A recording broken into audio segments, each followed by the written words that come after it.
Turn this on.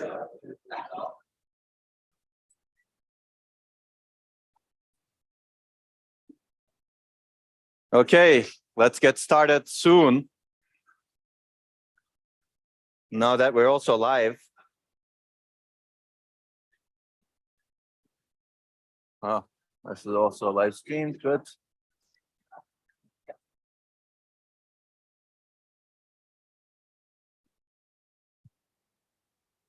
Okay, looks good.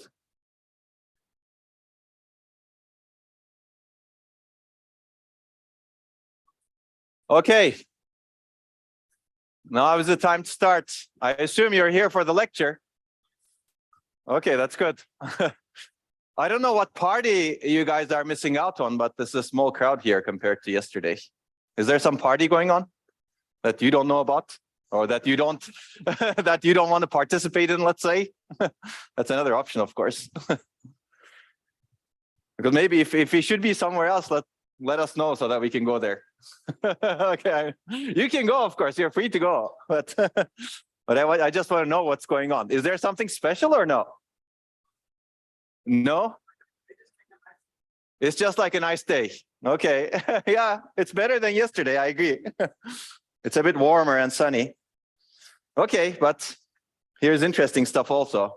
Well, I don't know. Maybe people are watching on YouTube. There are 50 people over there, so I don't know how many of them are really taking the class, but at least at ETH. Okay, so today we're going to hopefully start sequential logic design and make headway into it. But before that, we're going to complete combinational logic. Hopefully you guys are keeping track of where we are. We started with a transistor, we built logic gates, and we built combinational logic blocks. Is everybody happy with those?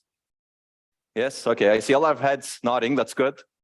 We're going to get more complicated, basically. We're going to add some memory to these. But before that, this is what we did in the last few lectures. We did basic logic gates. We talked about decoder and multiplexer. We're going to use decoders and multiplexers today to build memories.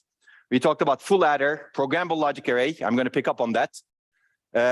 And we talked about standard form representations, sum of products and product of sums forms, which are canonical representations of a Boolean function that everybody agrees on. And then you can start minimizing the function after that canonical representation. And then we talked about logic simplification using Boolean algebra. We're going to talk a little bit more about that. So the blue parts are things we did not talk about, which I intend to finish today. And then we will start sequential logic design. Does that sound good? Okay, good. I see you nodding. Okay, so this was the slide that we finished on. Remember, we were implementing a full adder, and we know the truth table of the full adder. And a programmable logic array essentially enables us to implement the sum of products form. Basically, you can see that on the left, you have a decoder circuitry that generates the minterms, all possible minterms. And in a truth table, you have 8 minterms, as you know. Each line corresponds to a minterm. If basically you can program the connections from the output of this decoder to the input of these OR gates to enable a 2-level representation of the logic function, in this particular case, the full adder. So any logic function can be implemented using this programmable logic array. I should say any 3-input logic function that has at most 3 outputs can be implemented using this programmable logic array by configuring the connections that are here appropriately. Now, as I said yesterday when we left off, these connections, I'm not showing you exactly how they're implemented. Assume that they're implemented some way. They could be implemented using multiplexers. They could be implemented using something called pass gates, TriState buffers, we will see later on, or some fuses. But imagine that they're implemented using some logic inside there.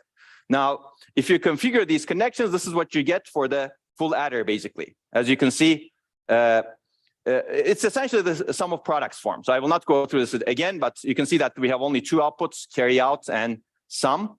And carry out is 1 only for these minterms. And those minterms that are generated by the decoder are connected to the carry out OR gate.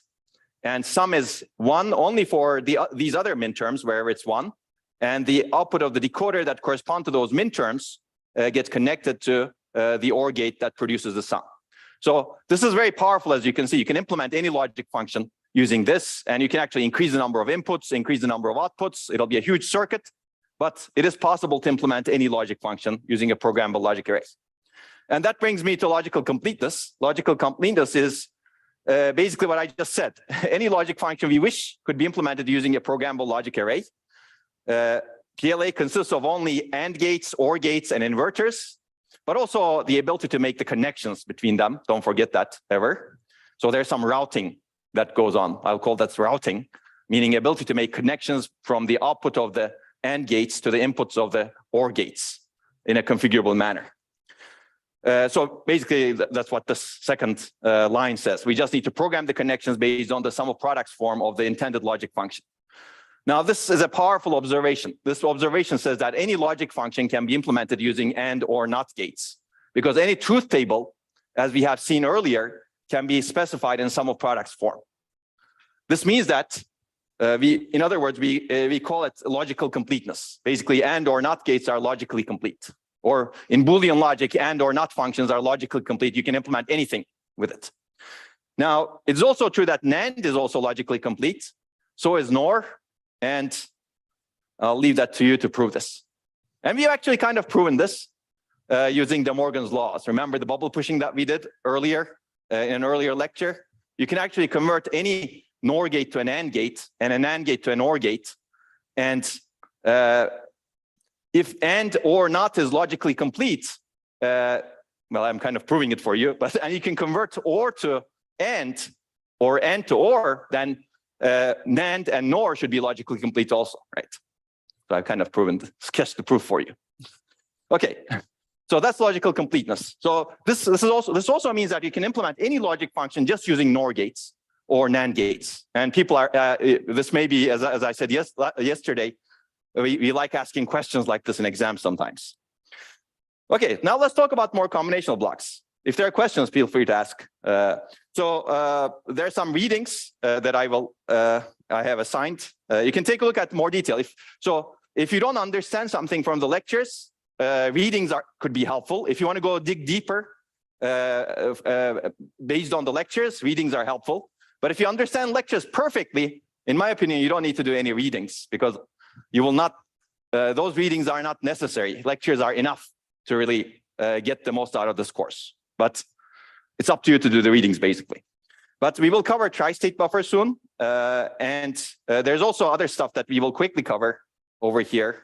Actually, we'll start with the comparator.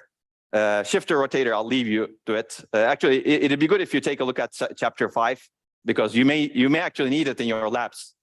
Labs could be another reason to do the readings also. Multiplier and divider, you can look at it for your own benefit. So let's take a look at a comparator. So a comparator is also called an equality checker. Basically, you compare if two values are equal to each other. Check if two n input values are exactly the same. So basically, this is the high-level module description. In this case, n is 4. So you're checking whether A and B are equal to each other. So you need to do a bitwise comparison, right? If these were only 1 bit, what would the circuit be? What gate do you need to have a comparator? If these two are equal, the equal signal should be 1. So for 1 bit, what kind of gate you want? Anybody? Before I show the picture, I'm pressing. I did press. So basically, you need an OR gate, right? Sorry, XNOR gate. That's not an OR gate because you see the XOR over there. So basically, remember, XOR evaluates to 1 if an odd number of inputs are 1. It evaluates to 0 if the inputs are equal, basically. So XOR is a very good equality checker at the bit level. If you want to set equal to 1, XNOR is better, of course. So basically, this circuit checks in a bitwise manner whether each corresponding bits of A and B are equal to each other. And if all of them are equal, then the equal bit is set to 1 over here. Hopefully that makes sense, right? So it's logical. Okay, so let's build an arithmetic logic unit. I'm not going to go into all of the details inside here. It's in your book. In fact, the new version of book takes a better approach. It builds the ALU from a smaller subset. But basically, ALU, arithmetic logic unit, combines a variety of arithmetic and logical operations into a single unit. and it performs only one function at a time.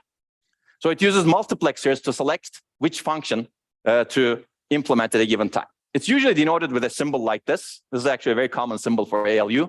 You can see that there are two inputs, A and B, M bits, an output, Y, N bits, and then a function to perform on A and B. And in this case, the ALU can implement up to 8 functions, as you can see, because there are 3 bits. So this is someone designed this ALU, and these are the functions that it implements. So for example, 0, 0, 0, if the input value is 0, 0, 0, the ALU provides A and B. 0, 0, 1 provides A or B.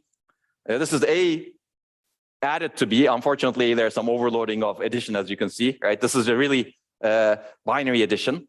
And then there are a bunch of other functions like subtraction, and then there's a set less than. Set less than means you set the output to 1 if A is less than B. Otherwise, the output is set to 0. So it's really a combination of subtraction and then some bit manipulation to set the output to 1. Right? Okay, and this is the ALU that implements this. As I said, I'm not going to go through this in detail. You can study it on your own. But let's take a look at one case, I guess. If function is the simplest case, maybe. If function is 0, 0, 0, let's say, if you look at this, then the select input of this multiplexer over here should select this one. That's what corresponds to 0, 0, 0, as you can see. Well, in this case, it's 2 actually. There are only 2 inputs over here, so that corresponds to 0, 0. And then, which means that we're going to take the output will be assigned whatever comes out of here, which is an AND gate. What are the inputs of those AND gates? One of them is A, that's good. And the other one comes out of this multiplexer. And this multiplexer should select this one because the function we supply is 0 in F2 bit, which means that the input to the second input to the AND gate should be B. So basically, you can verify that this ALU does A and B if the function that's supplied to it is 0, 0, 0. And those 0, 0, 0s essentially determine how the multiplexers select, what data values multiplexers select. Okay, so there's no magic here. You can build the ALU from scratch also, or you can reverse engineer the ALU like we did for a function F value of 0, 0, 0. Okay, there are more complicated things, of course, but let's not go into that right now. Maybe we'll do A plus B also. If you look at A plus B, F20 is 0, 1, 0, and which means that the last 2 bits are 1, 0 over here. So the multiplexer select this input, this data input, which comes from the adder. This is an adder, full adder, and an M-bit adder. And you can see that the left input of the adder is A. The right input of the adder comes from it's determined by F2. And F2 in this case is 0, which means that B comes over here. So basically, this calculates A plus B. And you can do the other things yourself. And your book actually builds the ALU from scratch, kind of. Okay, so there are a bunch of other things that you can also do, like subtractor, shifter, rotator, multiplier, divider, square root unit. So basically, you can build anything because we know how to build things right now, right? You can actually design any kind of arithmetic and logical unit because we know that AND or NOT is functionally complete. But clearly, we're not going to do that. Nobody has time to do that. But you can learn about these in your book. Your book covers, with small amount of detail, I think, all of these.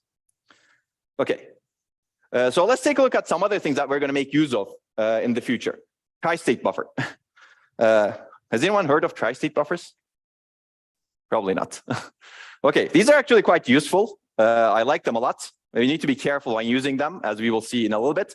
But a TriState buffer enables gating of different signals on a wire. So this is some functionality that we have not discussed that much. Although you could use a multiplexer for this purpose as well, if you think about it a little bit. But you do not get a floating value with a multiplier. So it looks like this basically. It has one input A, one output Y, and a select and an enable input. This is a special control input E. Now, if E is 0, the TriState buffer is not enabled. A is not connected to Y, meaning Y is floating, as we discussed, right? Z. If E is 1, then Y equals A. So if E is 1 and A is 0, Y becomes 0. If E is 1 and A is 1, Y becomes 1. Okay, that sounds good. So basically, this enables you to connect an input to an output only when you enable the TriState buffer. Now let's see when this will be useful. You can also think of this well, floating signal, if you remember, we discussed this, the signal that is not driven by any circuit. This is also called open circuit or floating wire. So in this case, there may be cases where you don't want to connect A to a wire because somebody else may want to connect their output to a wire, right? As we will see in a little bit. But basically, a TriState buffer acts like a switch also. So you can think of this as a switch that's opening and closing. Now, we'll talk about how this is implemented, but we talked about transistor as a switch. And you could use a single transistor technically, but that's if you don't know how the underlying operation of a transistor works. We said transistor is a switch, but it's not a perfect switch. So you cannot actually implement this using a single transistor because it's not a perfect switch. You will lose signal integrity with that. Okay, so let's take a look at where it's useful. Imagine a wire that's connecting CPU and memory. At any time, only CPU or the memory can place a value on the wire. Let's call this wire the bus. You can have two TriState buffers, one driven by the CPU, one driven by memory, and you design some control logic that ensures that only one of them is driving that wire. And this is very common in real systems, actually. If you want to communicate between CPU and memory to CPU, you may have a shared bus. And if CPU wants to load a data value to the shared bus, you set the gate CPU signal to enable, and you disable the gate mem signal so that only CPU can load a value on the bus. If both of these are disabled, both of these are 0, then there's no value on the bus, basically. It's floating. If both of these are enabled, well, you'd better not do that, right? That's short circuit. Then two things are driving the same bus, and you don't want some conflict. So that's likely incorrect operation, as we saw yesterday. So this is beautiful, as you can see. And this is from your book, actually, or one version of your book. In real systems, you have this shared bus. It's called the memory bus or I/O bus. And you can have processor driving the bus and and it can also be getting values from the bus. So for example, if the processor wants to communicate, for example, if you're getting some Ethernet bits on the bus, you can enable this, and then that value gets broadcast, if you will, to the processor, video, and memory. And the ones that really need this can capture it in some other logic that's out here that's not shown. But this is a valuable way of communicating values on a shared medium. That's why TriState buffers are actually quite useful. You can do other things also, as we will see. You can actually implement logic using TriState buffers. Now I'll do that. So this is a multiplexer using TriState buffers. So it's really fun, right? So basically, these are two TriState buffers, as you can see. And multiplexer, remember, is a select input and two data inputs. And you can see that this TriState buffer is enabled if this select input is 0. So if the select input is 0, y equals d0, because this is disabled. If the select input is 1, this TriState buffer is disabled because of this bubble. This TriState buffer is enabled, s goes over here also. So y is equal to d1 if s is equal to 1. Make sense? So we're basically implementing this functionality, which corresponds to a multiplexer. So you can also build a 4-input multiplexer. As you can see, you just generalize it. Okay? Okay. And recall this was a 4-to-1 multiplexer before. We actually implemented it using 2-to-1 multiplexers or using this sum of products form of a multiplexer in this case. So you can think of the trade-offs between this multiplexer and this multiplexer, which I'm not going to do right now. But it depends on how the TriState buffer is implemented, actually. So this is just digging deeper a little bit. We're going to cross the abstraction level a little bit to see how these are implemented in transistors very quickly. So this is an implementation of a TriState buffer. It's not a buffer, actually. It's a TriState inverter. Remember, this is in CMOS again. CMOS is inverting logic. It's very easy to get the inverted value. It's a bit more work to get the non-inverted value, let's say. And that's exactly true for TriState buffer as well. You can see that this is the input A. Let's see, where's A? I should have put a picture of that also. Yeah, input is A, output is Y. I don't know if it's called the same way. Yeah, it's called the same way. Input is A, output is Y, and then the enable signal. So if the enable signal is 0, you can see that these transistors are off. So Y is disconnected from A. As a result, you get a floating value on Y. That's what's shown over here. If the enable signal is 1, then these transistors are turned on. And this function is an inverter, essentially.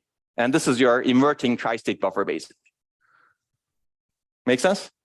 Okay, so this is how it's implemented. You can think of other ways of implementing it, but make sure you don't cross the abstraction that breaks the transistors, right? Okay, so I think we're done with the combination logic blocks that I wanted to cover. Now let's talk about Boolean algebra rules and logic simplification a little bit more, because we've also already seen this, I think, quite a bit, but let's talk a little bit more. Any questions before that? Okay. Okay, remember this was the full adder in sum of products form logic. So this is not the smallest way of building the adder, as you already know. So how do you simplify this? So I'm not going to do this for you, but you can actually simplify it by now. You write these equations such that you write the sum of products form, and then you start basically chugging along with the Boolean algebra axioms and laws and theorems, and then you do the simplification. And eventually you will reach S equals XOR of ABC, and C out, carry out equals S is sum, carry out is equal to the majority function of A, B, and C in. Right? These are all both very useful functions, actually. So, so how do we simplify Boolean logic? How do you automate simplification? Let's talk about that a little bit. So the original expression logic circuit may not be optimal, clearly. So this is one example, cooked up. But these things happen basically whenever you design circuits. Can you reduce a Boolean expression to an equivalent expression with fewer terms? And in this case, it turns out to be, this is the equivalent expression. Clearly, the second one is much nicer, right? You don't want to waste area, waste those transistors on the first one. So the goal of logic simplification is to reduce the number of gates as well as inputs and reduce the implementation cost and potential latency and power. We actually discussed this in more detail. You can actually have different metrics for this, right? But this is really the basis for what automated design tools are doing today. We start with a canonical form, and automated design tools apply some principles. And the main principle, I just want to give you the major idea, is what's called this uniting theorem. So there are a bunch of systematic techniques for simplification that are amenable to automation, and you can think about how to automate this also. The uniting theorem says that basically it looks at, so here, if you want to express this function somehow, you look at the values where the function is on, right, or 1. That's usually the sum of products form. Clearly, this is a very simple function, right? It's not very interesting, but it shows what I'm going to show you. Essentially, the function is on in the onset where f evaluates to 1, and the realization is that finding variables whose value do not change within these onset rows.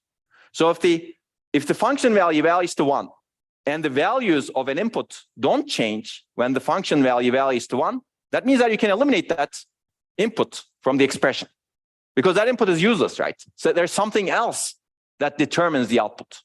That's the idea. So basically, another input, B, can change without changing the output. That input value is not needed.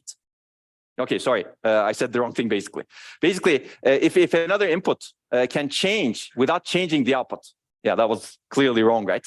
If an input can change without having any effect on the output, then that input is useless, right? In this particular case, you can recognize it easily because there are only 2 inputs, and the function value does not depend on B because whenever B changes, F doesn't change, right? So that means that B is eliminated and A remains. So that's true, and then you can simplify this function. This is a sum of products form, AB bar plus AB, because that's how you specify these, right? Or you can simplify this function by just looking at this pictorially. So there's a pictorial way of doing this. Or you can actually use the Boolean algebra theorems, as you can see over here, to simplify, to get the same value, A. So let's take a look at this one again. So in this case, function G, G is 1, G's onset is only these 2 different min terms, let's say. And you can see that B's value stays constant over here. A's value changes. A's value changes, but it doesn't affect G, which means that G is really B bar in this case. And you can also verify that by using Boolean algebra. So basically, there are multiple ways of actually eliminating variables. One is visual, if you will, that we looked at, and the other is Boolean algebra. And you can do both. And both of these are actually very useful for systematic elimination. Okay, so there's some jargon over here, if you will, but basically find two-element subset of the onset where only one variable changes its value. The single varying variable can be eliminated, essentially. So let's take a look at another way of simplifying circuits. And this is a priority circuit. And this is going to be also very useful when you actually do your assignments. So a priority circuit has some inputs. Inputs can be considered as requesters with priority levels. They basically want to have set some output. And that output is dependent on the requester's priority levels. And the outputs in this particular case is a grant signal for each requester. So we'll look at a 4-bit priority circuit. An example may be, imagine a bus is requested by 4 processors. How do you determine those TriState buffer signals that I showed you earlier, for example? 4 different agents, 4 different requesters are trying to load something onto the bus. And you need there's some logic that grants one of them only, because only one of them should be able to load, put some value onto the bus. So how do you determine those signals? So you need a circuit that looks like this, that it's called a priority circuit. These are the requesters, A0 through A3. And these are the grant signals corresponding to each requester, Y0 through Y3. And we're going to assume that priority is higher for a higher number. So if A3 requests, if A3 has one input, meaning requests the resource, then it should be granted, regardless of whatever A2, A1, and A0 request or not request, right? If so, A3 has higher priority over A2, has higher priority over A1, which has higher priority over A0. So A0 is the lowest priority. So if you actually look at the truth table, it looks something like this. Whenever A3 is 1, the Y3 output that corresponds to A3's grant signal is 1, and all of the other outputs are 0, as they should be, because only one grant signal should be, let's say, 1. If A3 is 0 and A2 is 1, then the Y2 output that corresponds to the grant signal for A2 is 1.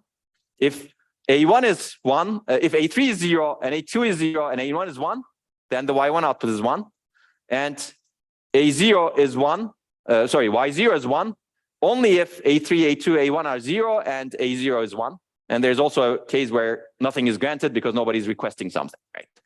So this is the truth table. Now, if you go and implement this using sum of products form, it'll be a huge mess, right? I mean, it's not a huge mess. You can do it. You can actually go and write the sum of products form of this one, right? For 4 different outputs. But I think there's an easier way to do it. And let's take a look at how we simplify the truth table to begin with. So the simplified truth table looks like this. We're going to use something called don't cares, X's. So we have not seen this one before, but we're going to introduce that. So X or don't care means that I don't care what the value of this input is, which means that it's not going to affect the output. So with logic simplification, essentially that's what you're doing. You're basically turning things to don't cares or eliminating them completely. But let's take a look at this truth table. This is essentially what I said earlier. If A3 is 1, you really don't care what the other 3 input values are. So they have X's. Y3 is 1. If A3 is 0 and A2 is 1, you really don't care what A1 and A0 are. Y2 is 1. Again, you can keep doing this. If A1 is 1 and A3 and A2 are 0, then you don't care what A0 is. Right? So now this function is a lot easier to express. You can actually write this in sum of products form, and it'll give you this one. So let's take a look at one example. How do you express Y3? So Y3 is equal to A3 in this case, right? Because you don't care what these inputs are. So sum of products form directly gives you Y3 is equal to A3. Now I kind of, let's say, butchered the sum of products form in the sense that the way we defined sum of products was really min terms, right? But I kind of collapsed a lot of min terms together. So what the don't care does is it collapses lots of min terms together. In fact, if you think about it, how many min terms did we collapse here? 8 of them, right? 8 of them are collapsed into one single thing by eliminating 3 input variables. So it's very simple now. Y3 is equal to A3. So if you realize this in your truth tables, it's always good to use don't cares because it enables simplification much faster. You could get to the same thing by, as I said, chugging along the sum of products form and simplifying it using Boolean equations. But this is much, much faster. Okay, and you can convince yourself that Y0 is, actually you can see that Y0 is 1 only for this min term. So Y0 is equal to A0 and A3 bar, A2 bar, A1 bar. So that's what this is. Okay, any questions? It's cool, right? Okay, so basically the key takeaway over here is don't cares are actually your friend. They enable you to simplify. They enable also machines to simplify things much faster. Okay, this is something we're not going to cover. It's a fun thing to do. If we have time in the end, I will cover it. But these are introduced by Carnot, and essentially this is a pictorial way of minimizing circuits by visualizing opportunities for simplification. You can actually do whatever just we did. You can eliminate some variables by visualizing the truth table and looking at which values are 1 and circling things, and then figuring out which variables do not affect those values. So basically what we did earlier, using the uniting theorem, you can do it pictorially as well. Now I'll tease you because this is for you to study on your own. I'm not going to test you on it. One of the reasons why I don't cover it is, even though it's fun, there's limited value to it. In the end, it's a pictorial demonstration of the uniting theorem, which we kind of did. And also it doesn't scale. So humans are not very good at looking at 6-dimensional figures, for example. And you need 6-dimensional figures if you have 6 inputs. What about 1,000 inputs in a circuit? How do you deal with a 1,000-dimensional picture? Good luck. I cannot even deal with 6, sorry. Maybe 5, I'll try. Okay, so if you're intrigued, look at the backup slides and you can watch past lectures. Okay, so now we're done with combination logic, actually. Believe it or not, we've studied all of these things. Any questions? Now, it's important to know combinational logic because sequential logic builds on combinational logic. In fact, the first state element we're going to introduce is going to use 2 inverters. And it's going to connect them in a very funky way. So think about what that funky way could be. But now, I guess let's start the next part of the lecture.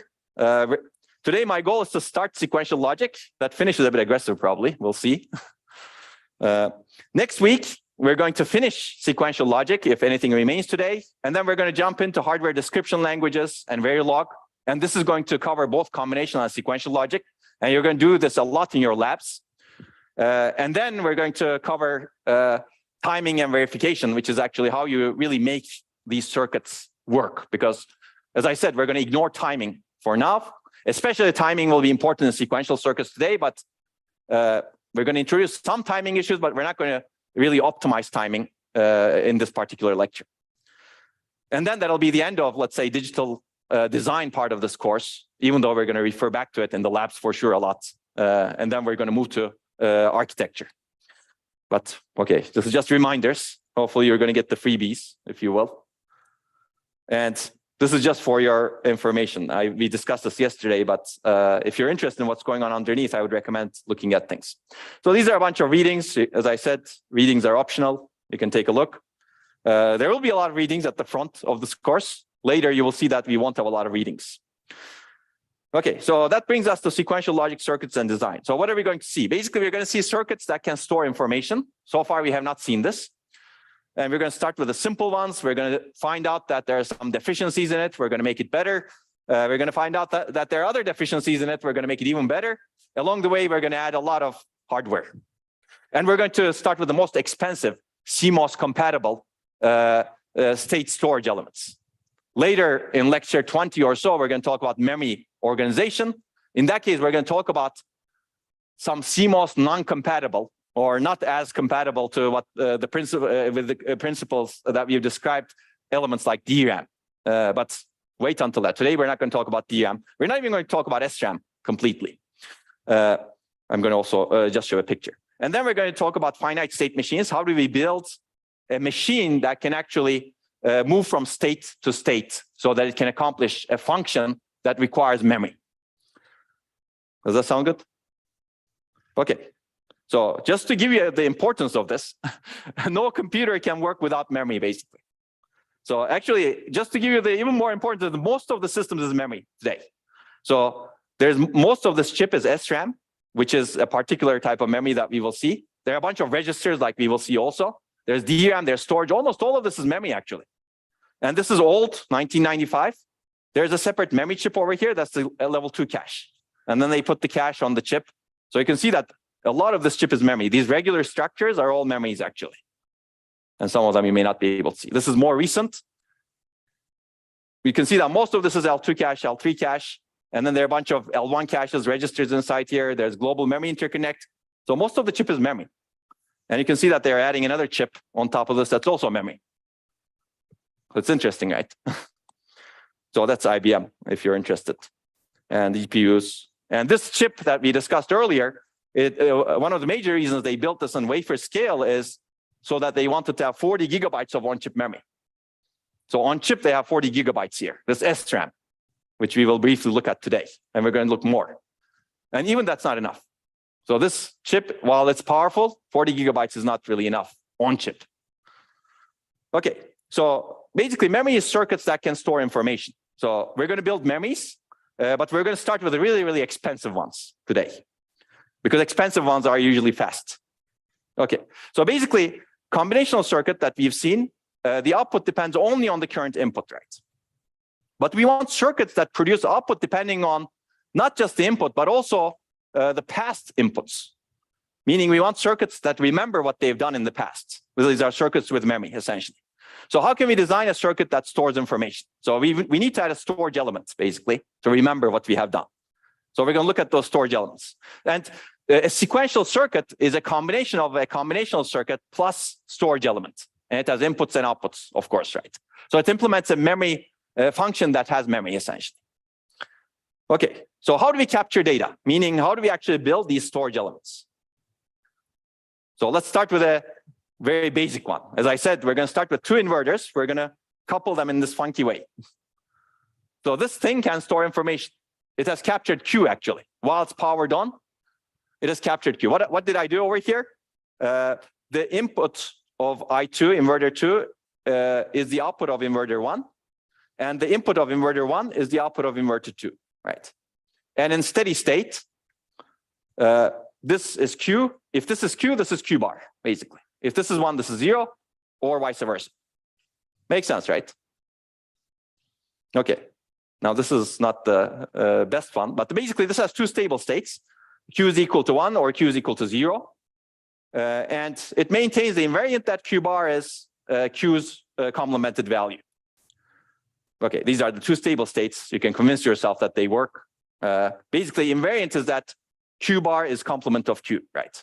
That you never violate this in this case. But unfortunately, things are not that beautiful always, because this also has a third possible metastable state when both outputs oscillate between 0 and 1. They're basically competing with each other. So we will see this later. So it has some stability problems, and we want to avoid those stability problems because one of the major issues here is how do you ensure that Q is 0, right? I mean, there's no mechanism to do that, right?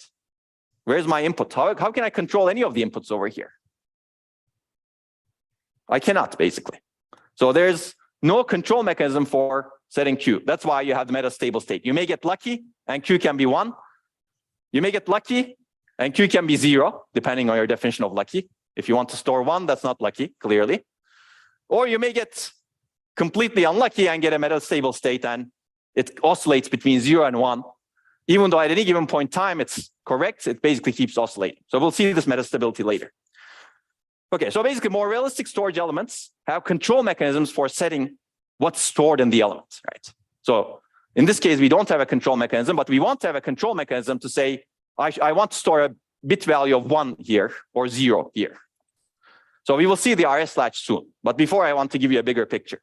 So let's look at an SRAM, static random access memory cell first. So what I showed you earlier is actually not completely useless. It's actually used in all microprocessors in what's called SRAM, as you will see. It's a cross-coupled inverter. It's an SRAM cell. It stores 1 bit, but people add control mechanisms. So these are the control mechanisms. I don't want to go into a lot of detail over here, but basically, these are called access transistors. By enabling the access transistors, remember transistors is a switch, you can actually input values here. And you can also read values out of here. Okay, we'll get back to this. Now, this is CMOS compatible, as you can see, but it's not also completely nice because remember, the transistor is not a perfect switch, right?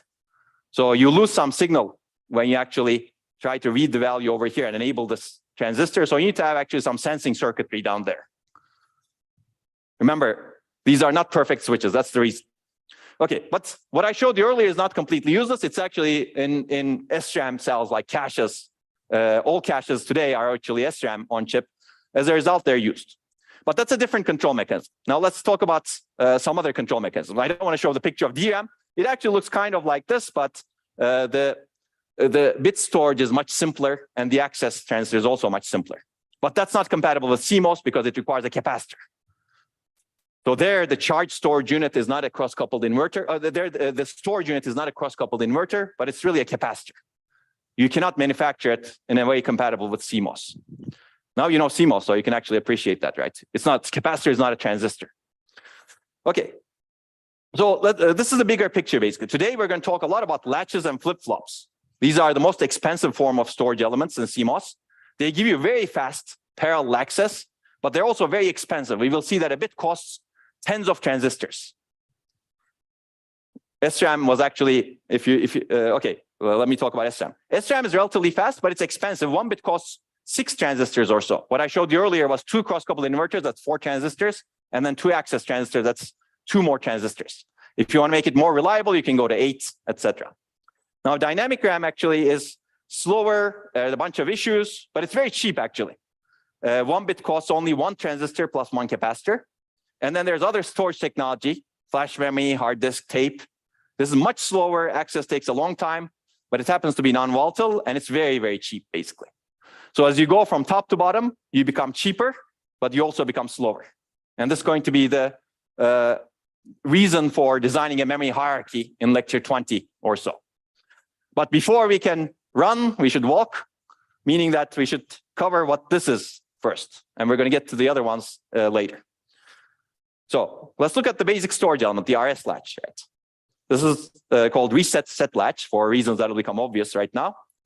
And this is not a cross-coupled inverter, but it's a cross-coupled NAND gate. Now, it looks very similar to what you've seen, except NAND gate has 2 inputs. Inverter has only 1 input, right? It's a unity function. And if you tie one end of the inverter to the output of other inverter, you have no mechanism to control. Now, NAND gate has 2 inputs. You can tie one output of the inverter, one output of the bottom NAND gate to the one input of the top NAND gate, and you still have one signal that you can externally control.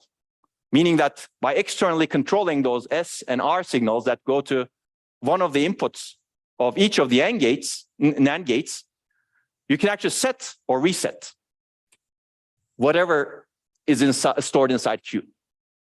That's why you need something with 2 inputs. Makes sense, right? Your book shows exactly the same thing with NOR gates.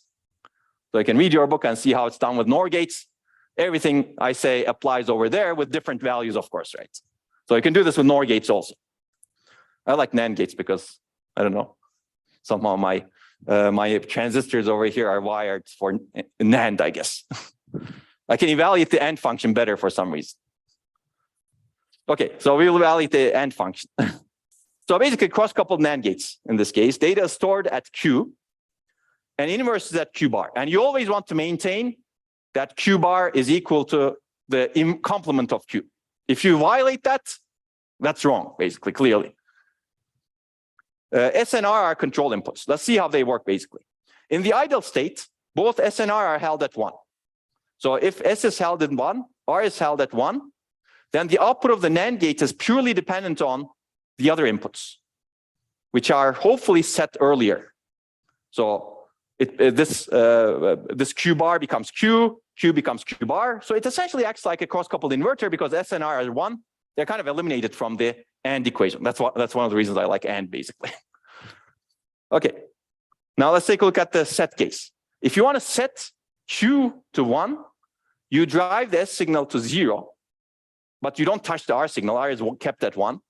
Now, if you do that, Q becomes 1, right? And Q bar becomes 0, and then they amplify itself, each other, and Q is kept at 1, and Q bar is 0. I just did the logical equation, right? If S is 0, it doesn't matter what this input is. This becomes 1. And this is 1, R is 1, remember. 1, 1, this becomes 0 because it's NAND. And then basically this is 0. It doesn't matter actually, but because this was already 0. So this keeps at 1, okay?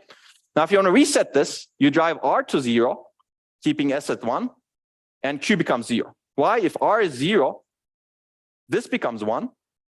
And if S is 1, 1, 1, this becomes 0, and Q becomes 0, right? So you can convince yourself that this works. Nice, right? So you can now set or reset Q by applying 0 to S while keeping R as 1, or by applying 0 to R while keeping S at 1. You need to obey these, of course, because if you don't obey these and you keep S and R to, you set S and R to 0 at any point in time, you cannot predict what's the value inside there. Let's take a look at why. We're going to forbid that thing. So if R and S are both 1, Q stores what was previously set or reset into it.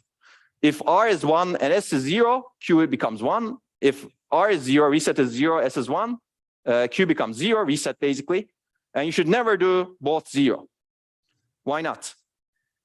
Well, if you set S to 0 and R to 0, you're basically violating logic. And don't violate logic, right? So if S is 0, what happens? This input doesn't matter. This should become 1. If R is 0, what happens? This input doesn't matter. This also should become 1. And now we violated our invariant, right? We basically screwed up our circuit, if you will. So you basically violate your invariant. What's going to happen next becomes problematic. So, okay, if S and R transition back to 1 at the same time, because you did this, you violated the invariant, the actually outputs Q and Q bar start oscillating because they become a metastable state. Basically, the stronger signal eventually wins. And you don't know what that is because this is very much dependent on the analog operation of what's going on.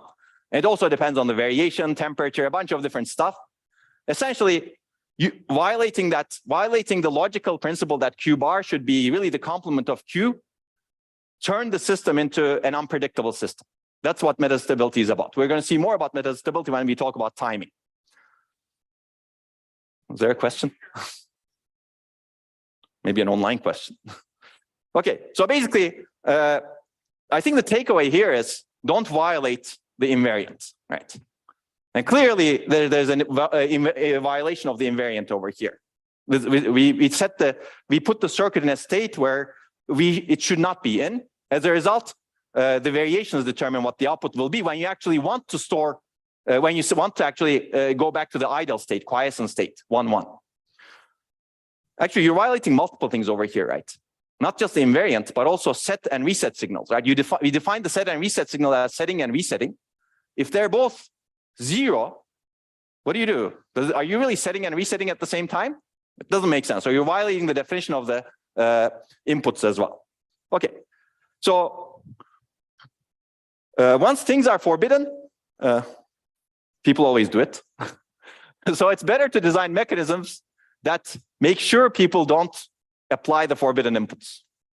And that brings us to the gated D latch. So we're going to add more logic to already large thing over here. We're going to double it, in fact. So how do we guarantee the correct operation of an RS latch regardless of whatever input is given to it, let's say? So basically, make sure that this S and R cannot be controlled from the outside. And how do we do that? We added separate two other NAND gates, and put a write enable over there. So this write enable, if the write enable is 0, it doesn't matter what the D input is.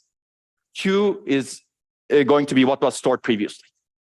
If the write enable is 1, Q is going to be set to D. And you can verify this for yourself. Basically, Q takes the value of D when write enable is set to 1. And S and R in this particular case can never be 0 at the same time. You can think of that because of the way we actually did this. So let's take a look at this very quickly. Actually, yeah.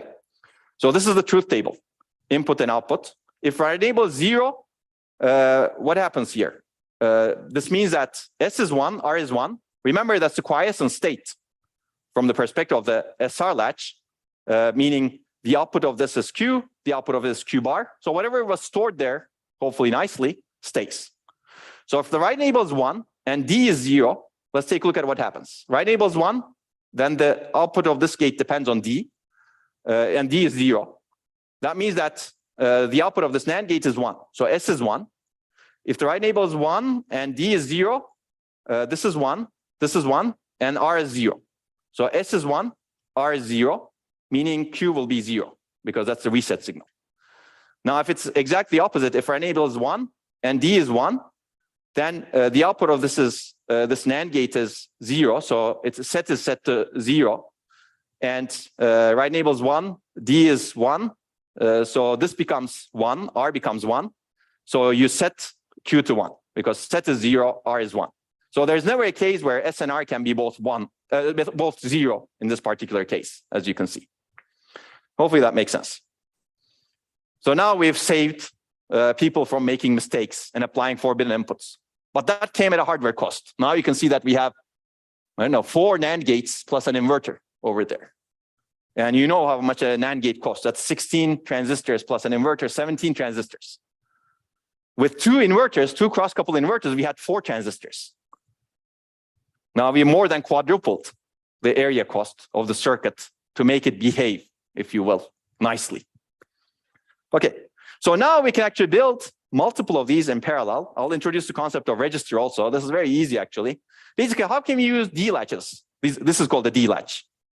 There are different kinds of latches also. We have some backup slides you can read in your book. You will see it in your labs, actually, some of these. Actually, you will see it next week when we talk about Verilog. But gated D latch is a good one to describe everything on top of. So register, how do we use D latches to store more data? This D latch stores 1 bit of data, right?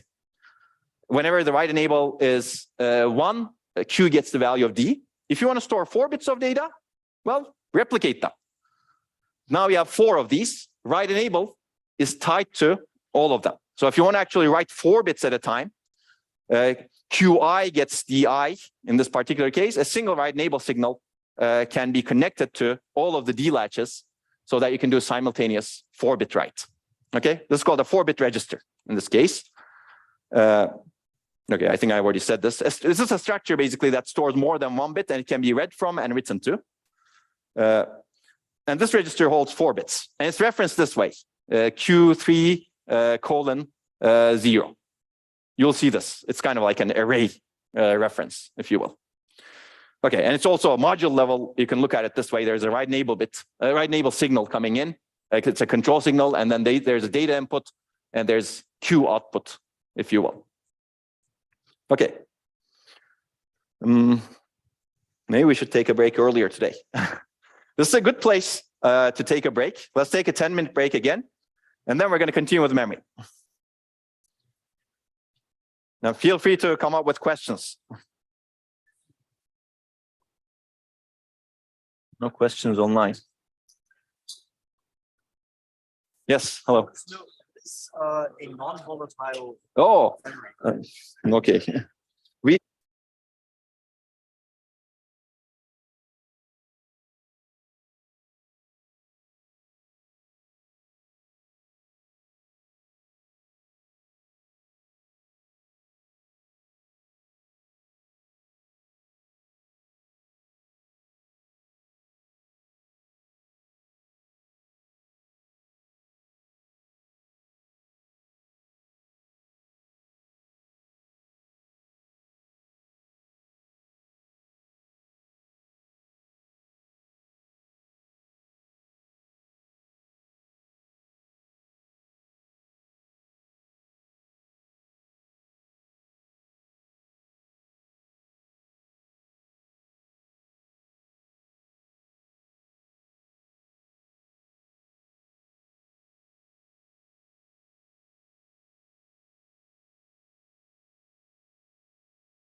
Okay, let's get started. So just to remind you, we've covered the D latch. Let's go back a little bit. Yeah, this is the D latch. We're going to build on it. And our memories actually are going to contain the D latch in a little bit. Somebody asked the question, what's non-volatile memory? Because I use that term. We briefly discussed in an earlier lecture, but non-volatile memory is memory that loses the value it stores when you power it off. For example, all of the memory on a processor chip is volatile today. When you power it off, the data goes away. The gated D latch is an example. You lose the data. Non-volatile is essentially, it's also called persistent memory sometimes. Even if you power it off, there's some other mechanism inside there that keeps the value in there. So it's not dependent on electron flow or hole flow like these CMOS circuits are. So non-volatile memory is almost always non-CMOS, basically. There needs to be some non-CMOS elements in it. And we're going to talk about that later. Again, lecture 20 and beyond. But now let's talk about building memories out of this gated D latch. So don't forget the structure. So this is the structure that we like. We're not going to like it when we talk about finite state machines because it's not going to satisfy some properties. So we're going to replicate this. And we're going to double the number of transistors in it. Now, that's what's coming. And we will see why. But before that, let's take a look at the concept of memory. Now that we know how to store values nicely, memory is essentially comprised of locations that can be written to or read from. Like pictorially, this is a very small memory, right? This is four locations. To encode 4 locations, you need 2 address bits, log 2 to the 4, basically. And these are the address bits, right? Address 00, address 10, 0111. I just put them like this. And I'm assuming that each address stores 8 bits in this case. This address 00 stores these 8 bits. Address 01 stores these 8 bits, etc. Okay. And so some definitions. Addressability is the number of bits of information stored in each memory location. In this example, addressability is 8 bits. It's called also byte addressable. And we will see this a lot when we talk about ISAs in a couple of weeks. So this is byte addressable memory. Each address specifies 8 bits, basically, in each location. And the entire set of unique locations in memory is referred to as the address space. So these are some definitions. In this particular toy memory, we have 4 locations, right? So our address space is 4 locations, basically. And addressability is 8 bits. So in total, we can store 4 times 8, which is 32 bits in this memory. So it's a very simple memory. We're going to build an even simpler one. Okay? So typical memory is clearly much larger, right? Billions and trillions of locations, actually, today. And we're going to see that after lecture 20. Okay? So let's take a look at addressing memory. Let's implement a simple memory array with 3-bit addressability and an address space size of 2. So what does this mean? Address space size of 2 means 2 locations. You need a single address bit. So it's going to be one of the simplest memories. And I'm going to put 3 bits in each location. Okay?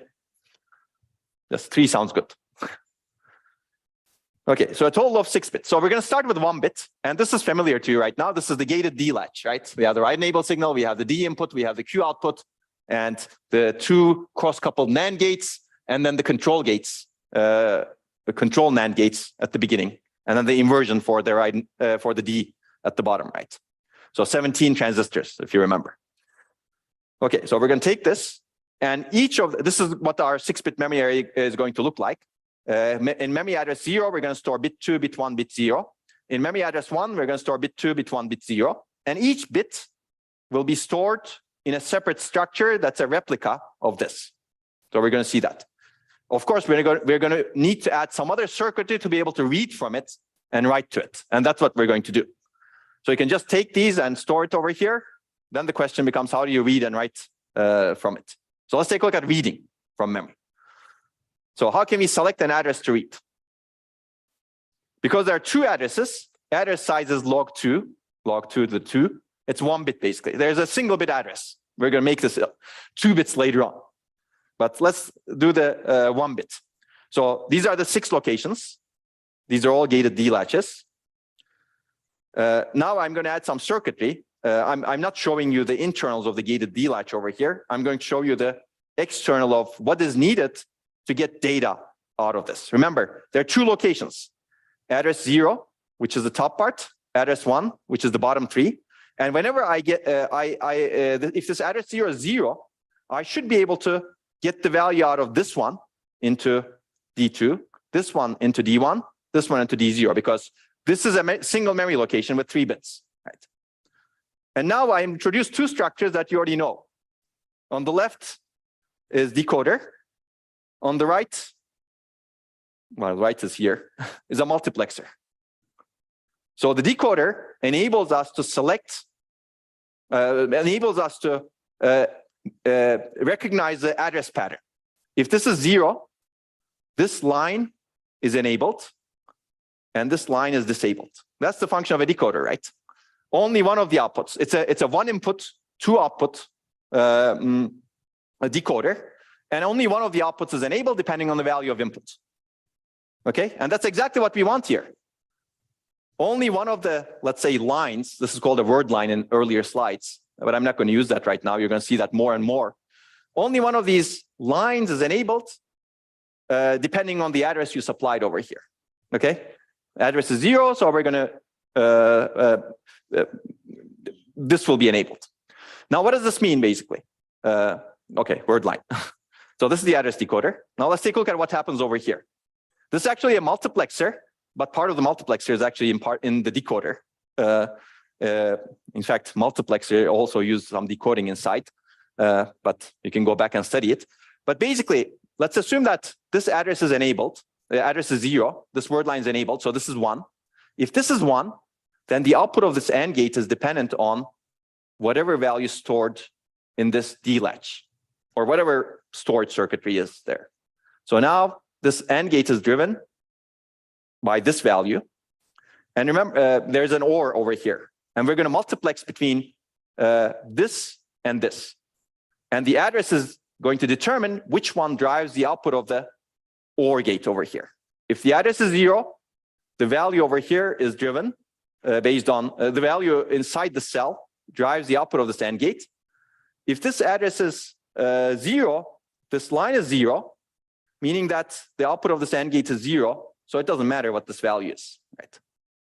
Make sense? So basically, based on the address we supplied, we're going to get the value from here or here. If the address is 1, if the address is 0, we're going to get the value from here. If the address is 1, this AND gate will evaluate to 0 because of this inverter, as you can see. And this AND gate will evaluate to whatever is stored here. That's exactly what we want, basically. Decoder enables us to decode the address and also select the right data input to the multiplexer. So this multiplexer, as you can see, has 2 data inputs, this and this. So this line address is really the select input of the multiplexer, basically. Okay? And that's true exactly the same way for this bit 1, if you will, and then bit 0, because these are replicas, right? And the same word line, which is dependent on the address, controls a row of memory locations in this case. Yeah. Okay, that makes sense, right? Okay, beautiful. Now we have memories. So recall the multiplexer or selector. This is essentially what we have. So it's 2 AND gates and 1 multiplexer. And then this is actually part of over here. Yeah, that's that. Okay, so let's take a look at writing the memory. So now we can read from memory. If a value is stored, we can supply the address and get the data out. To write from memory, we need to select an address and write to it. Now, the good thing is we have a write enable bit. So let's take a look at it a little bit more. So these are things inside, and inside, remember, these are D latches. It looks complicated, but it's not really complicated. So there's a write enable bit supplied over here. This is the D latch, and D latch also has a write enable signal. So this is write enable signal over here, if you're following me. So if you want to write the memory, we assert write enable. And we also supply the address we want to write to. If you want to, for example, write to D2, D1, and D0, at the same time over here at the top location. We need to set the write enable bit and select the address to be 0 because this is the memory location with address 0. So you can write to 3 bits. You cannot write to a single bit inside the 6-bit memory. You can write to 3 bits in one location versus the other location. Right? If you want to write to a single bit inside this memory, you need to do something else. Design your memory in a different way. We're not doing that. We can write to 3 bits at a time. So okay, so let's set the write enable bit to 0, width to 1 here. Address to 0. If write enable is 1, and the address is 0, the output of this is 1, meaning that the write enable over here is 1. And the data value that comes over here propagates to the output value of the gated D latch based on what we have discussed earlier. We're going to assume that. And it does, actually. And that's true for over here. That's true for over here. If the write enable here is 1 and the address is 0, this evaluates to 0. So the write enable input of this is 0. So you need the write enable bit as well as the address to enable the write enable signal for a given memory location. Right? So that's exactly what we want. If the address is 1 and write enable is 1, then you write to these 3 locations. Well, I don't know why this keeps moving. These 3 locations, and these 3 locations you don't write to. So basically you only write to the storage elements that are on the same word line because of how we designed the write enable signal as well as the address decoder. So this is also called write enable signal is gated by the address word line, if you will. Okay, so if you want to put it all together, clearly you want a memory that you can read from as well as write to. This is what you get. Basically, we have the address decoder over here. We have the write enable gating over here. We have the multiplexer over here so that we can select which one to read from. If the write enable signal is not enabled, you're reading from memory. If the write enable signal is enabled, you're writing to one location that's specified by the address. So it's beautiful, right? It's all logic. There's no magic. And this is a bigger one. So now I just doubled the number of locations in memory to 4. So there are 2 address bits, and each location still stores 3 bits. So this required me to build a bigger address decoder, as you can see. This is very much similar to the 2 to 4 decoder that we saw. It has 2 inputs, 2-bit addresses, and then 4 outputs. This word line, this word line, this word line, this word line. We have the gating signals for the write enable over here, 4 of them, because there are 4 locations in memory. And then we have a 4-to-1 mux over here, multiplexer, that's controlled by the word line select inputs, right? Word line decides basically which word line is 1 enables, if a word line is 1, then the AND gate over here evaluates to whatever is stored in that location, right? So it's a 4-to-1 mux. Hopefully that makes sense. Okay, yes, question.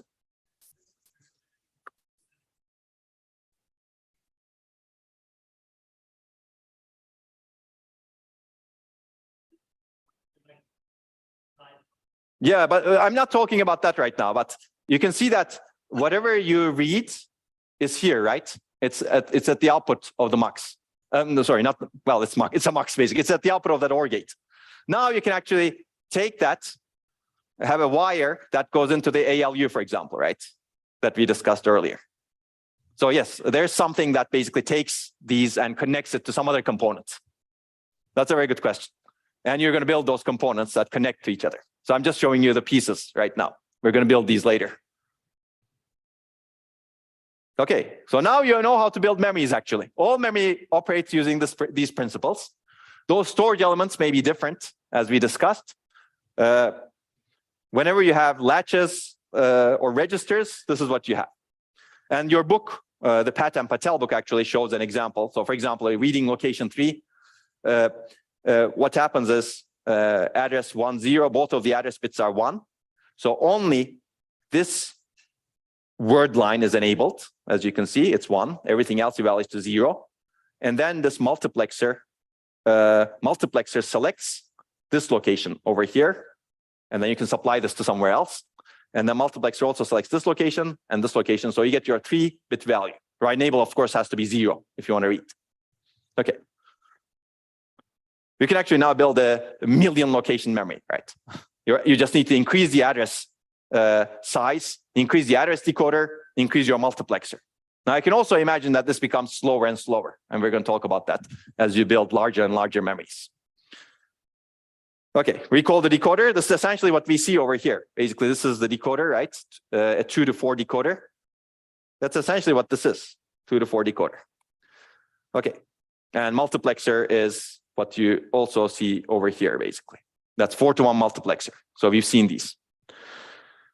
Okay, now let's talk about a little bit of an aside. I like talking about these because you're going to do this a lot in your labs. With any memory, you can implement logic functions. We've seen this yesterday. These are called lookup tables. And with this memory also, you can implement logic functions. Let's take a look at how we do that. This is from your book, Harris and Harris.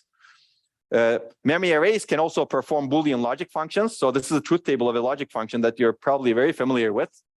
It's an AND gate or AND function, if you will. And here we have a memory, a very simple one, I guess, 2 inputs, a 4-location memory with 1 output. It doesn't show everything over here, so don't worry about that.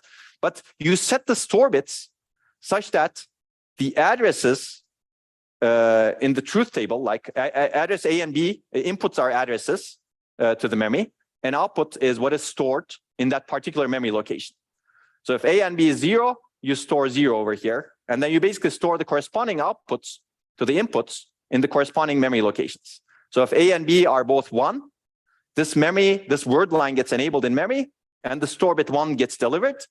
Now, the result is actually stored inside the memory. Basically, this is the lookup table, basically. You use the inputs as addresses to address into memory, and the data that's stored in each location is really the function that the truth table specifies.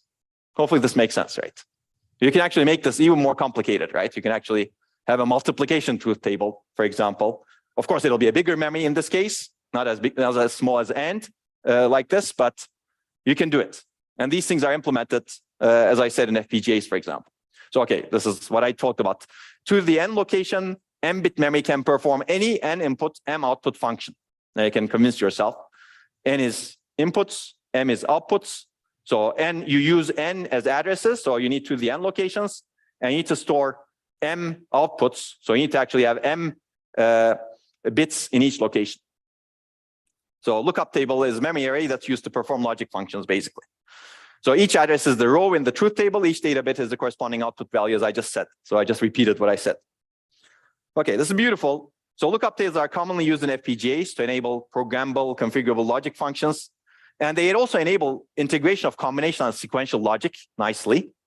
I'm not going to go through this, but this is from your book.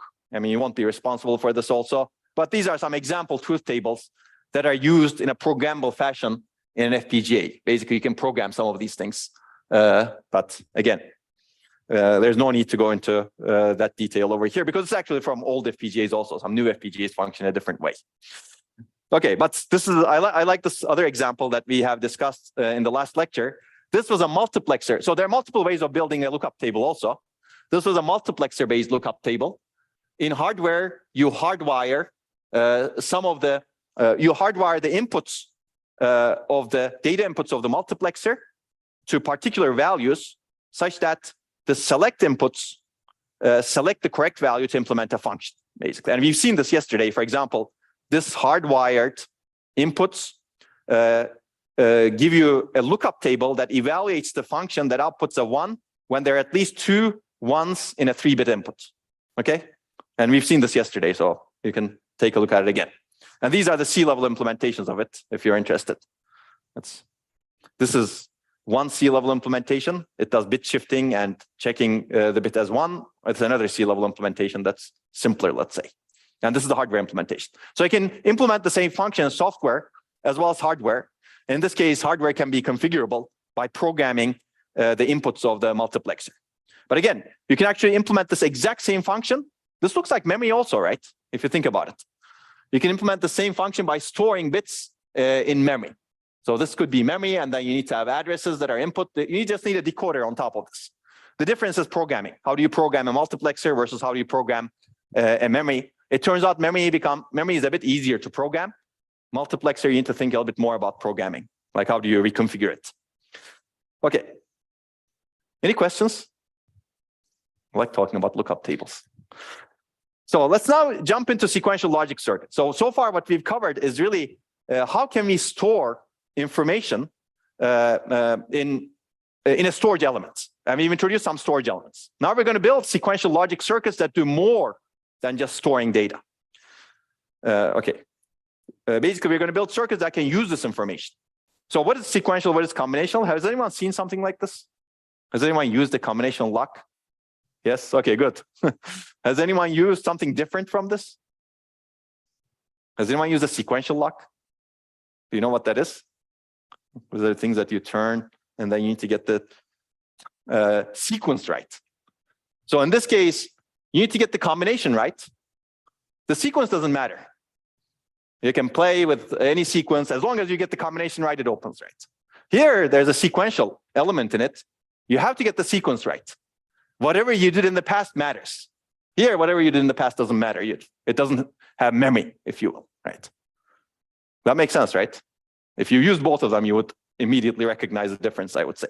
So this actually pictorially, it's a great way of thinking about sequential versus combinational circuits. This thing remembers, this thing doesn't remember. And they both perform a similar function, right? Okay, so let me introduce the notion of state. Basically, this has the notion of state. This remembers, basically. So in order for this lock to work, it has to keep track of past events. I'm going to talk about, if you don't know how this lock, how many people don't know how this lock works? Okay, don't be shy. Fine. I'm going to describe the function also. Basically, for this to open, you need to perform a sequence of events. Turn this knob right such that that red indicator matches 21, for example. And then turn it left such that that red indicator matches 15. And then turn it right again such that that red indicator matches 35. And if you do all of these events in the correct sequence, you'll get it open. If you make a mistake at any point in time, you have to start from the beginning. That's how it is, basically. So basically, I just said something like this, right? If passcode is right 13, left 22, right 3, you need to follow a sequence of states to unlock this thing. Initially, the state is that the lock is not open, locked, and no relevant operations have been performed. Let's assume that that's the state right now. And then if the user completes R13, then there's another state that this moves into internally.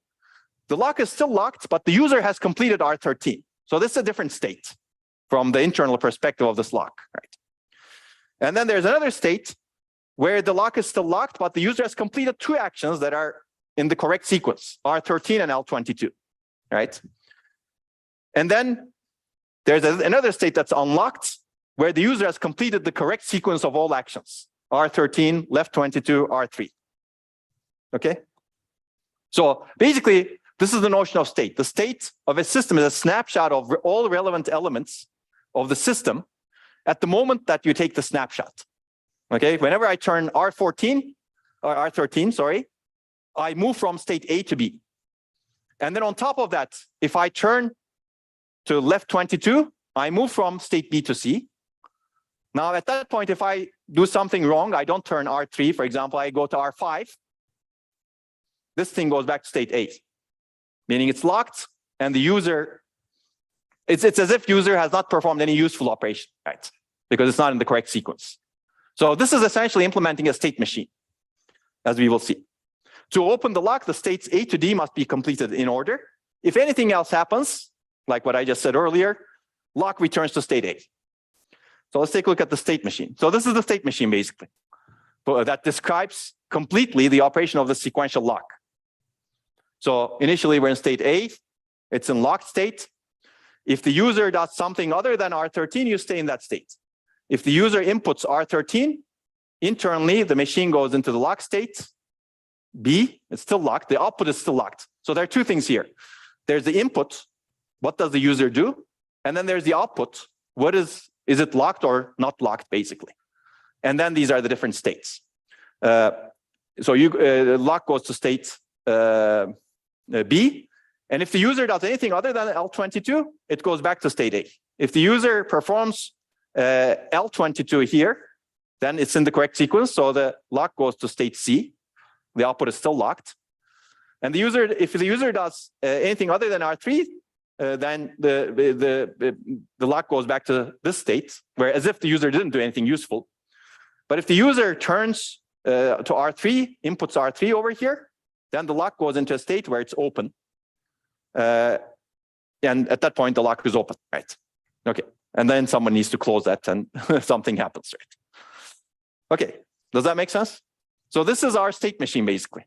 And you could potentially implement this in digital logic.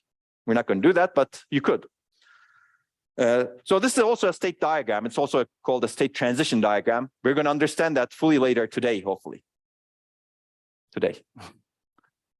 That today can span to next week at some point. But okay, so let's take a look at some things. I think it's important to realize state. So the notion of state is really important. But we're going to assume a particular way of changing the state, which is going to be the synchronous change. And this is important because I don't want you to think that there are only synchronous machines in the world. Most of the machines we design are synchronous machines. But there are some asynchronous machines. So the sequential lock we saw is an asynchronous machine. There's no clock in it, actually. Internally, there's no clock running. There's nothing that synchronizes when the state changes. The state changes when state changes, basically. Basically, when the user inputs something, the state changes. There's no other synchronizer. Yeah, I just said this, basically. But most modern computers, as we will see, are synchronous machines. And this makes the design simpler.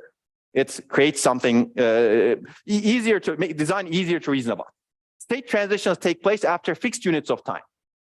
Basically, whenever an input comes, that input gets registered and the state changes later when the clock changes.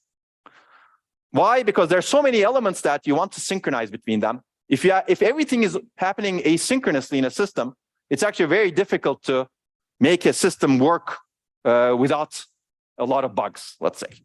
So basically, these synchronous machines are controlled in part by a clock, as we will see soon.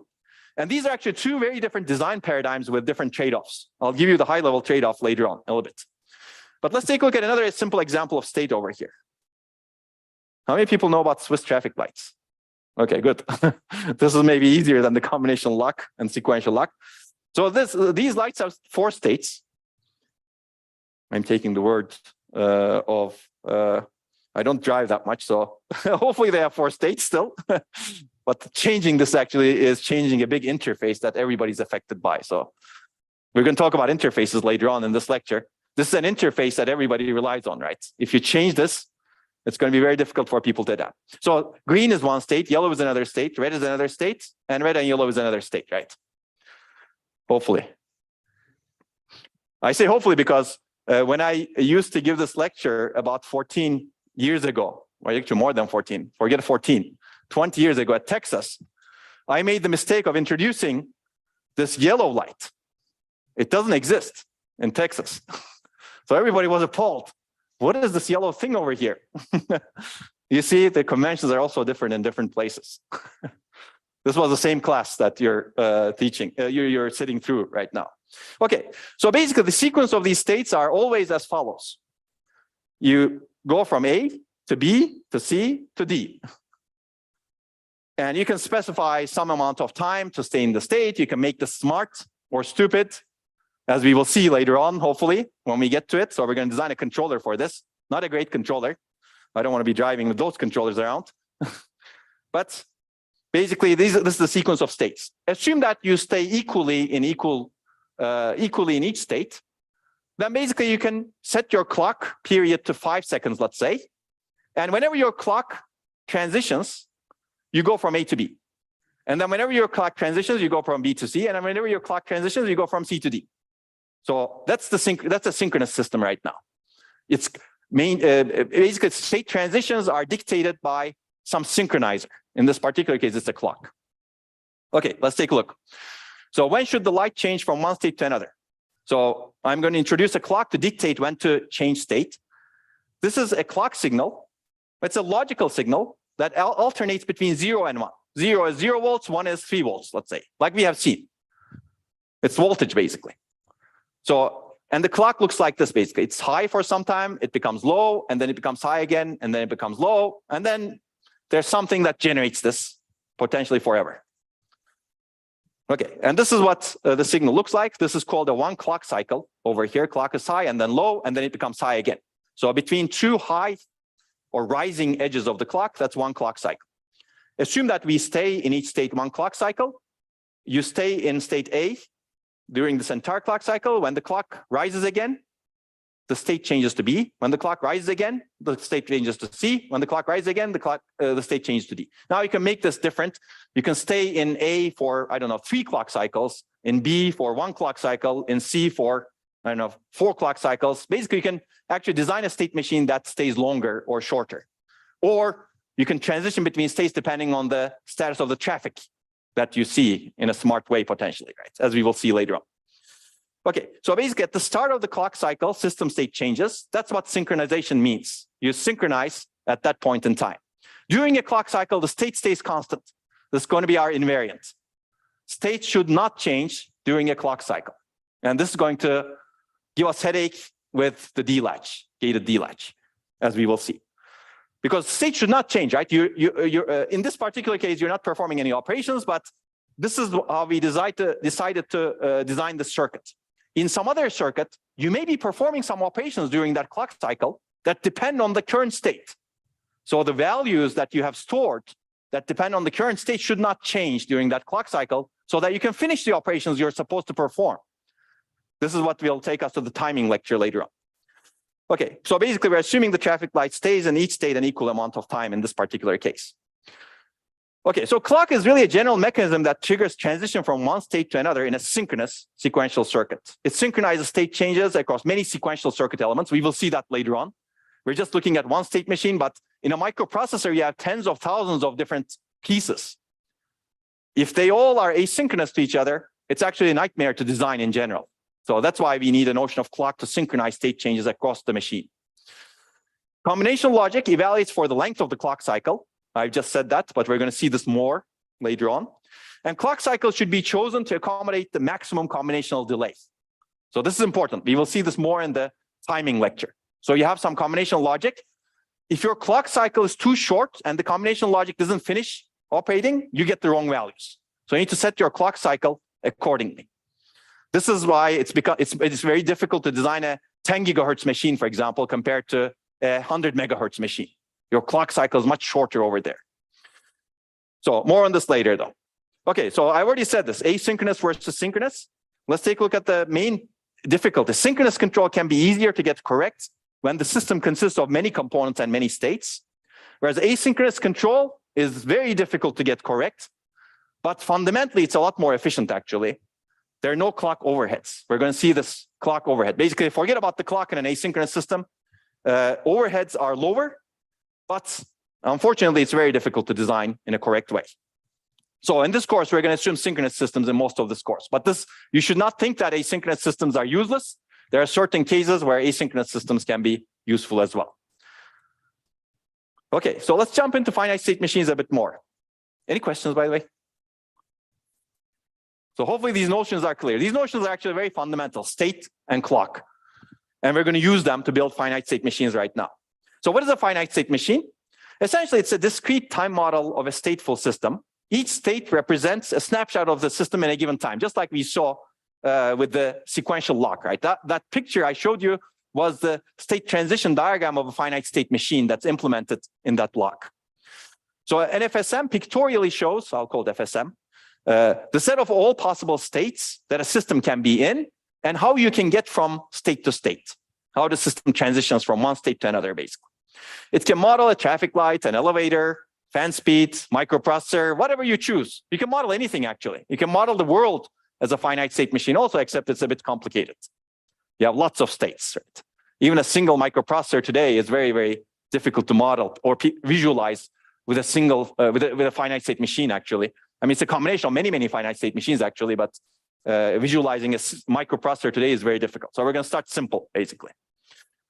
And in your labs, as well as exam, you're going to actually have fun with finite state machines for sure. But then FSM enables us to pictorially think of a stateful system using simple diagrams. So what does it consist of? Basically, a finite number of states. That's why it's called finite state machine. A state, we already discussed what that is. Snapshot of all relevant elements of the system at the type of the snapshot, finite inputs, external, finite external outputs, and an explicit specification of how state transitions should occur. If I get this input in this state, I move to that state. That's explicit, right?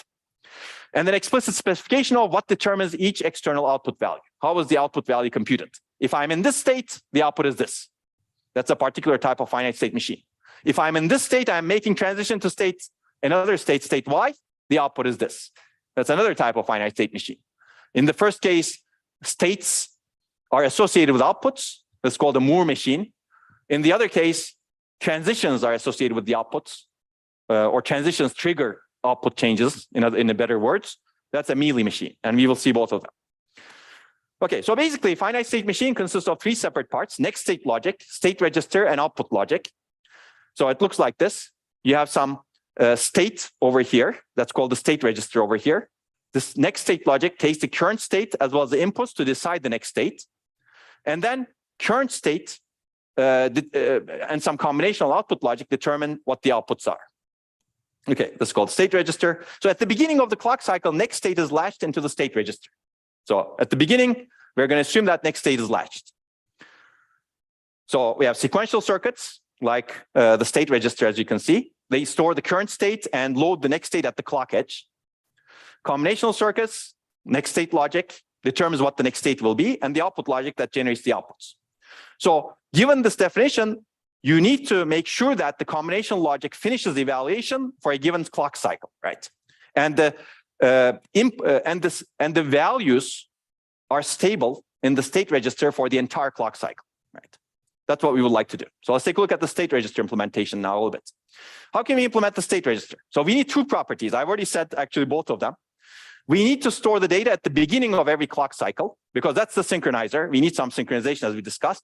Clock transition determines when the input is acquired inside the state register, right? Okay, and the data must be available during the entire clock cycle because the combinational logic that takes this state register as input depends on it. If the data changes or fluctuates, you'll get a wrong output in the combinational logic, this next state logic as well as the output logic, right? So let's take a look at this. So this is clock. This is our register input. This should be our register output. What does this mean? Input changes over here. At the clock edge, you register it. You don't actually change the register value in between, only at the clock edge, because you're assuming that somebody is using that value for the entire clock and you don't mess up with that. If the input fluctuates, if it doesn't happen at the clock edge, nothing happens to the state register. Input becomes 0 over here. At the next clock edge, 0 gets latched into the register output because you're assuming someone is using that old value in the state register. And that's a good assumption because you designed the circuit to do so. So this is the desired behavior. Basically, only at clock edges, you change the input. Okay, so this introduces a problem with what we have seen, the gated D-latch. Recall that it looks like this. So where does the clock go over here? Unfortunately, if you simply wire the clock to the right enable of a latch, unfortunately, this doesn't work. Whenever the clock is high, meaning at that plateau high, the latch propagates D to Q. So it doesn't give us the desired behavior. We want only at the clock edge, only at that point, this latch to capture the value at D, not while the clock is high, right? So we're going to see this. Basically, this is called a transparency. The latch is transparent. It doesn't capture the value at a point. It really captures the value while the clock is high, too long, basically. So let's take a look. This is the clock. This is the register input. A latch looks like this, basically. Whenever the clock is high here, here, here, here, here. In this particular case, it got the desired behavior, luckily, because clock happened to be high over here. Here, unfortunately, when the clock is high, it captured the wrong value. So whatever was evaluating over here got the wrong value for some time. It may not stabilize. Here, the clock is high. It definitely did capture the wrong value. It should have captured that value over here. So basically, it had two incorrect places where it captured the value while the clock is high, and this is not what we desire. So we need to build something else, basically. If you want to use latches, you cannot use it as is. So we need to change the latch such that the input is observable at the output only at the beginning of the clock cycle, and the output is available without changing for the entire clock cycle. So we need to essentially have a new storage element. I think I've already said this basically. You need to read the current state throughout the entire clock cycle, current clock cycle, and you should not write the next state values into the storage elements until the beginning of the next clock cycle, right? So you need to keep the register values constant for the entire duration of the clock cycle. Otherwise, everything breaks. But you might as well not have a clock. You cannot synchronize things otherwise, right? The whole purpose of the clock is to synchronize things. Okay, so that's what I'm going to introduce. As I said, I'm going to double the size of what we have. The D flip-flop provides two properties: state change on clock edge. Data is available for full cycle. We have a D latch followed by another D latch. It's unfortunate, but this is what you do. So, and we wire the clock such that the inverted clock gets tied into the right enable of the master D latch, and the regular clock, non-inverted clock, gets tied into the second D latch over here. So let's take a look at it. So when the clock is low, the first latch over here propagates D to the input of the second latch. So how do you do that? Because if this is low, then right enable is 1, and this intermediate value over here is D, right? But if this is low, if the clock is low, then this is high. If the clock is low, then this right enable is 0. So whatever gets propagated over here doesn't get propagated to Q. That gets propagated to Q only when clock becomes high. That makes sense, hopefully, right? When clock transitions from 0 to 1, whatever was here gets captured into Q. That's what I said, basically. Q stores D. So this essentially gets us the desired behavior, right? At the rising edge of the clock, only at this point, the value that was captured over here when the clock was low gets propagated over here. So basically, what really matters is here, the clock is low over here.